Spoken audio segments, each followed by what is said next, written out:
হ্যাঁ, প্রথমে আমরা আলু ধুয়ে নিচ্ছি ভালো করে কচলে, তারপরে পানিটা ফেলে দেবো।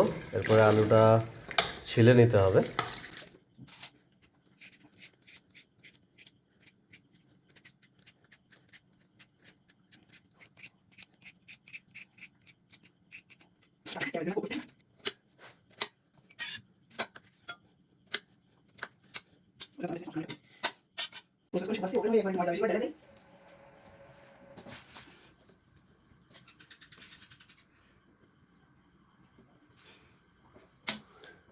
আলুটা ঠিক 5 মিনিটের জন্য আমরা রেখে দেবো। আলুটা যখন সিদ্ধ হয়ে যাবে তখন কিন্তু নামায় ফেলতে হবে 5 মিনিট মতো।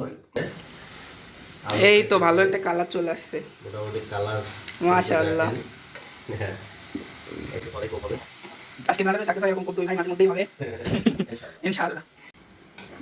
এই যে আমরা দুই ভাই এখন ফ্রেঞ্চ ফ্রাই বানালাম, একদম রেস্টুরেন্ট স্টাইলের ফ্রেঞ্চ ফ্রাই। অবশ্যই স্যার, একদম crispy, it's the best French fry ever. এটা ভিডিও তৈরি করতে হতো প্রথম থেকে, যে ঘরে বসেই বানিয়ে ফেলুন রেস্টুরেন্ট স্টাইলের ফ্রেঞ্চ ফ্রাই। কিভাবে তৈরি করবেন? হ্যাঁ, আবার রেডি হয়ে গেল একদম গরম গরম ফ্রেঞ্চ ফ্রাই।